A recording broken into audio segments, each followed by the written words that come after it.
So, where'd you go, Bernadette? It's interesting. I came into this film cold. I knew nothing about it, and I was actually kind of a little bit pleasantly surprised by this film. It's definitely not the type of film that we usually expect out of director Richard Linklater. Linklater usually does kind of like almost kind of like slice of life hangout films. And Where'd You Go, Bernadette is based on a novel by Maria Semple, and it's kind of feels like in other hands it would kind of feel like this would kind of be a very kind of like like kind of like Lifetime style like soapy drama of of trying to uncover the mystery of where'd this woman go. I mean, it's in the title, Where'd You Go, Bernadette? But as I found out, the novel apparently sees like makes Bernadette more of a mystery where we don't know much about her, and she's kind of pushed off to the side, and we have to try to find out where she went. But this film actually makes the interesting call, and that I have to imagine this was kind of Linklater's call, which was that we spend a lot more time with Bernadette than we do anyone else. Okay, but first off, who is Bernadette? Okay, so Bernadette Fox is essentially this aged architect. Well, she was an architect. She was kind of considered one of the most prolific architects in the world. But now she resides in Seattle in a creaky old manor that is very. It's not very well kept. The lawn is growing too much. The house is falling apart. It's got a whole bunch of like creaky areas that she doesn't really tend to that much. She's divorced from her husband Elgin, who's played by Billy Crudup, but they're kind of on good terms. He kind of comes to her aid every once in a while. And she lives there with her daughter B, played by Emma Nelson, and they have a great relationship together. I mean, it seems like because Bernadette, they established, she does have problems. She is taking antipsychotic medication. She spends all her time talking to a virtual assistant who we never quite see. She doesn't really care for her property, and it ends up becoming a big deal to her neighbor, played by Kristen Wiig, who's kind of one of those like waspy type moms who's kind of like you're a nuisance to this neighborhood type thing. And but they have a good relationship. B sticks up for her mom, and her mom sticks up for her. She's like, like, hey, what are you doing in school? It's like, oh, I'll stop by. I'll try to make an effort to do that. But it's interesting because we slowly start learning about Bernadette's past as the film goes on.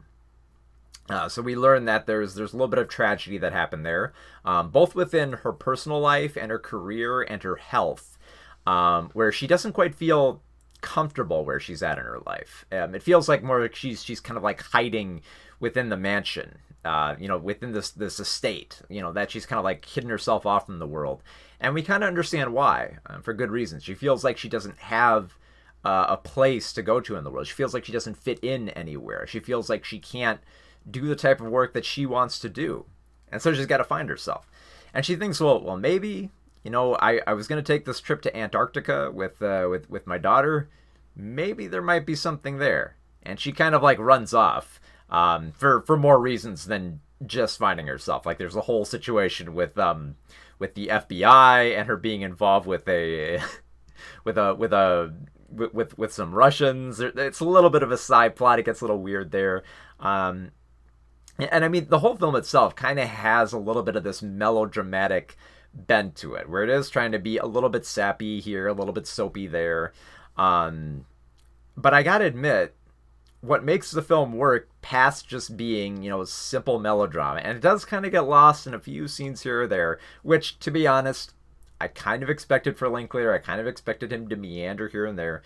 But let's face it, the heart and soul of this film is Cate Blanchett playing Bernadette Fox. She's just astounding in this film. She has this great chemistry to her. She has this great energy. I get the feeling any other actress in the role would have just kind of phoned it in. They might have tried, but it would have felt a little bit phony here. Here, Blanchett is expected to play a character who's expected to run quite a gambit of emotions for this type of story.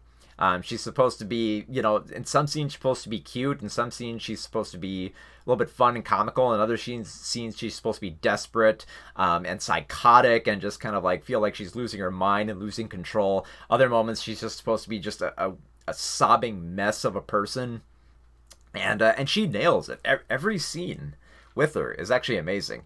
I mean, it kind of, when you kind of think about it, like, it almost kind of takes away from Emma Nelson, who could have been, I mean, she's great in the film, but she could have, like, stolen the film, I feel, if it did go more based on the book and kind of, like, place her a little bit more front and center. But I gotta admit, Blanchett really holds this film together, especially since there's a lot of moments where it does seem a little bit too fantastical with how it proceeds with this type of story, that suspending the disbelief, it's a little bit harder. But I think thanks to Blanchett's performance, it distracts just enough where we can kind of appreciate, her plight and what she's going through and what she's seeking.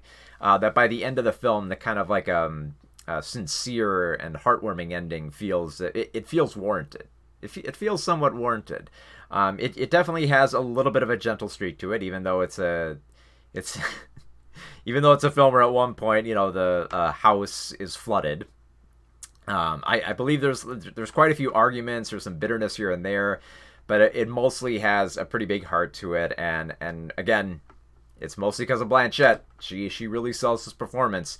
She doesn't think she's in melodrama here. She's really putting on a powerful. I mean, she's expected to hold this film together, and she does. She prevents it from sliding off into that scale of just that melodramatic mess of a film that it could have been. Like, they could have easily slapped this on Lifetime. But I love the fact that Linklater he does what he does best here. Linklater just finds the characters that work, and he lets us spend a lot of time with them, and we get to know them, we get to like them.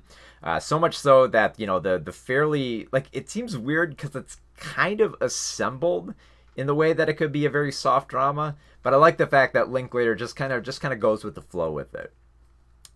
So I was kind of like wavering in the middle, but the more I kept getting more of Blanchett, the more my heart warmed every time she was on screen. That I actually quite like the picture. So for Where'd You Go, Bernadette, 3.5 out of 5 stars.